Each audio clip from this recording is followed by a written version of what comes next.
I have the honor, the privilege to invite my friend Noah Roet from the Voice of the Martyrs today for an interview. He's going to be sharing with us a story about a concentration camp survivor from North Korea and some of the stories that he had to share. Good morning to you, Noah. Thank you so much for coming and joining us. Good morning, guys. Can you tell us a little bit about what was the occasion, the circumstance that you met this person, this gentleman that Sure. went through such concentration camp in North Korea? This is definitely not a place I want to visit ever.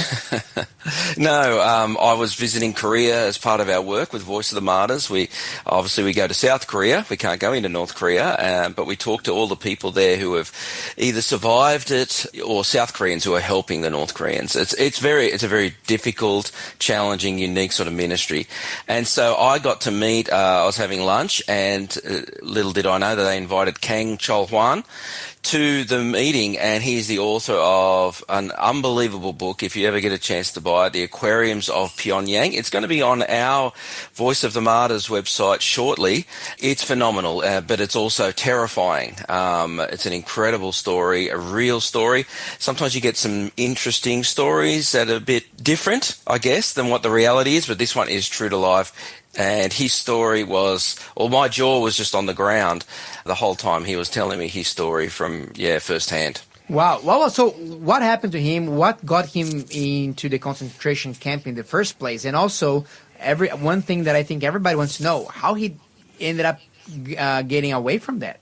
Sure. It was interesting because he talks about his grandparents. His grandmother was in Japan, and North Korea lured a lot of Japanese Koreans, right, the expats, back. This was back in maybe the 60s and 70s, and she was his grandmother was a communist. She was a sympathizer. She loved communism, but her grandfather, he could take it or leave it. He didn't care so much. So they all moved to North Korea, all hoping for this communist utopia. And then a few years later, suddenly they just came knocking on the door with these cars, and they grabbed the whole family, put him in the car, except for the grandfather. He was missing.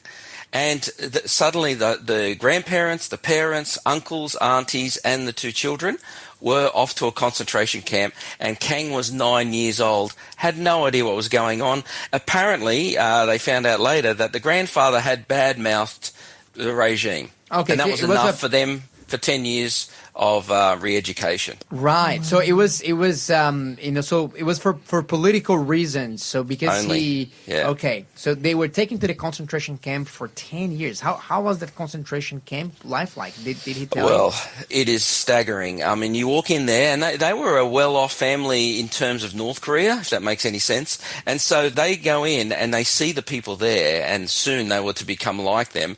Matted hair, in other words, they hadn't had a shower, and the only shower they get is when it rains.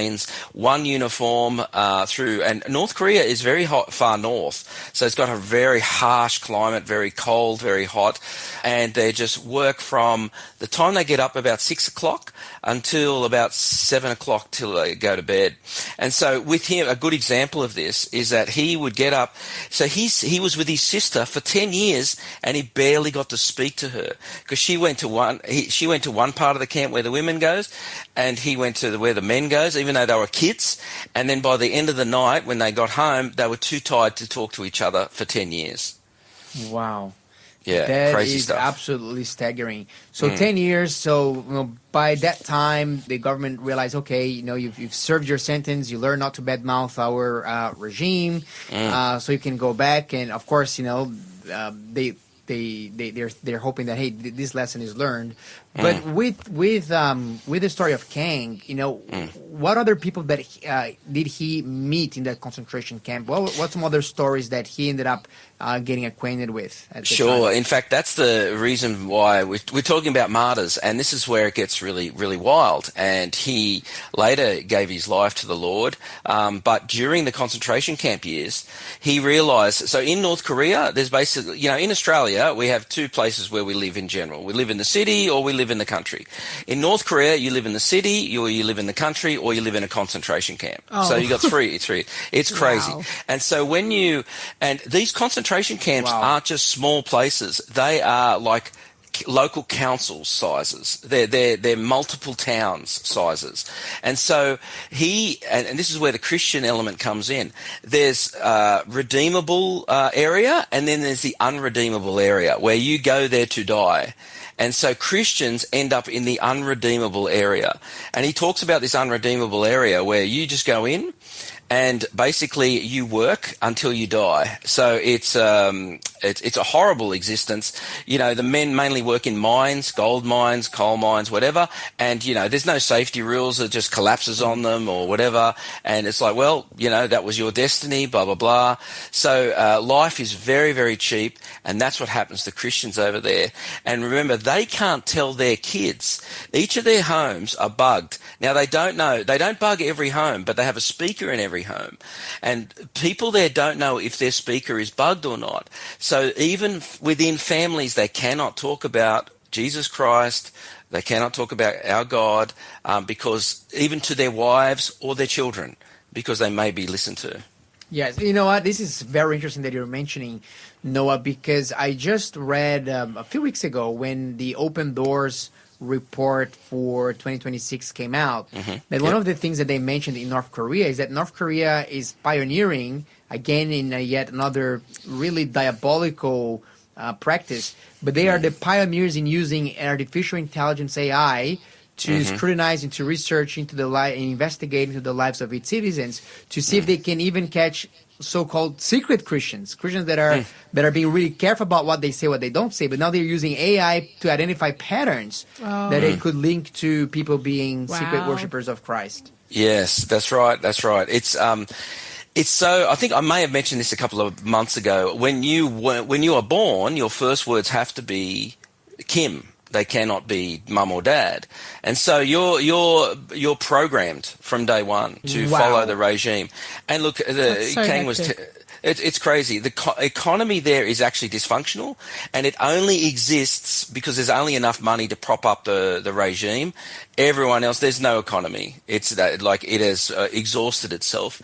And so the only way we can help at Voice of the Martyrs, one of the few ways, is to actually they bring people out, particularly women. They bring a lot of women out into China. They cross the border. China allows this to happen because they give them a bribe, and so these people are making a lot of the clothes that you see that say made in China, but they're actually made by North Koreans, because a Chinese person might earn $1,000 a month, right, at best, right? A North Korean person will earn $30 a month, and in China. And that. In China, and you know that's why the governments in China look after the government of North Korea. Is that essentially like basically these people are going from one form of slavery to another totally just across the border? Absolutely. I mean, so a lot of our clothes, it made me rethink the clothes that I buy. Sure. And these women, particularly, they don't have any support or health. They just go there, make these clothes, and 3 months later they go back into North Korea, and they have to give 90% of their money that they earned back to the regime anyway. Wait, 3 months later they're back in North Korea?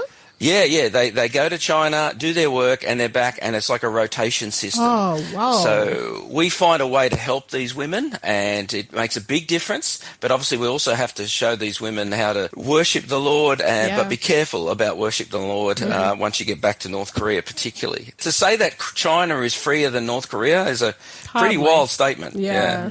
Whoa. Absolutely. So what happened to Kang? Because clearly he was not in North Korea when you met him, or was Yes.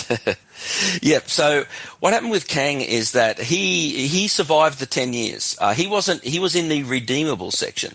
So after 10 years of horror, he and his family, he did lose a couple of his family, were allowed to leave. They've been effectively re-educated. But look, it's a crazy lawless system, and everything there is done with bribes. Everything. So because there's no functioning economy. So he found a way to cross the border to China. You cannot cross that South Korean border. So he did that, and then he found a way to cross the border into, to get on a boat, stow away. It's classic stuff, right? It's stuff you read about in novels. Yeah. And he found a way to get into South Korea to get asylum there. So he's quite outspoken. Well. Oh, very risky. I mean, I can share this because he's written it all in his book, so it's all public knowledge. And he's a very brave guy. And he found the Lord in China, met Christians in South Korean Christians and they're still out there today doing great work.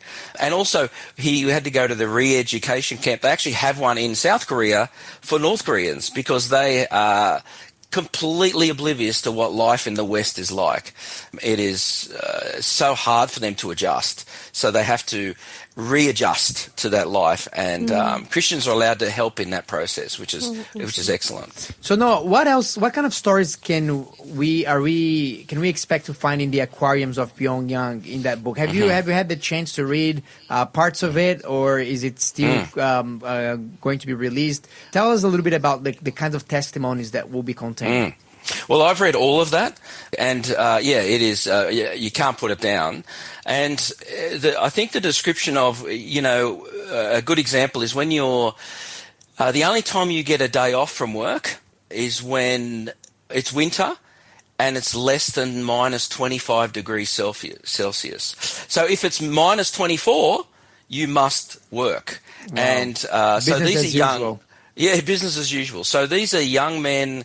In a couple of layers of clothes, not even that, walking through 3 feet of snow to chop down trees with basically an axe. So they're doing that for firewood, but not for them.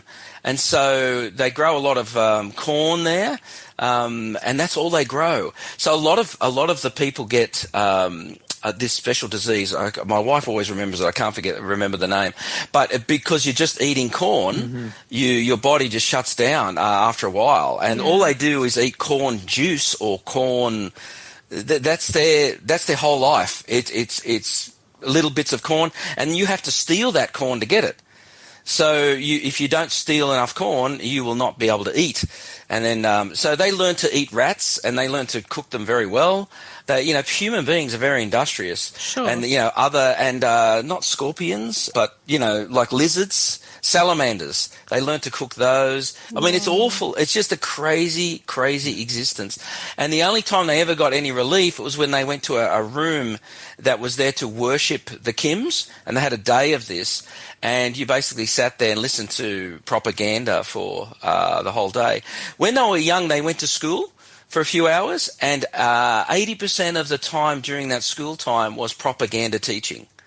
Wow! It's a dystopian world we cannot comprehend. It's a really demonic regime when you come to you'll be confronted with that, and it's quite amazing to see how even amidst that darkness, how God is able to shine His light and bring people out of that darkness.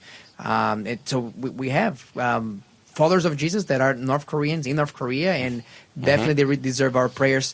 How can we be involved, Noah, in the work of Voice of the Martyrs, particularly to support these brothers and sisters in places like North Korea? Yeah. Look, we follow the Hebrews 13:3 charter, which is, it's like a command, it's a challenge for all of us as Christians to remember those in chains, and we as Voice of the Martyrs help you do that. So what we normally ask people to do, go onto our website, vom.com.au, click the subscribe button. So we rarely ask for money. Click subscribe, and what happens is you'll receive a monthly magazine, and you also get weekly updates, what's happening in the persecuted world this week. And so you get the news of what's happening every week on an email every Thursday. And that is amazing information. You read those, you pray for those, and that is how you can obey that command that Paul, the writer of Hebrews gave. So that's our main role. And if you want to, you can give, and you can, in your little reference, write North Korea. In fact, don't write North Korea, just write Korea. Sometimes if we go North Korea, we get flagged. No worries. Well, thank you so much for that, Noah. That was a great interview. We'll talk to you more again next time. Thank you. Cheers.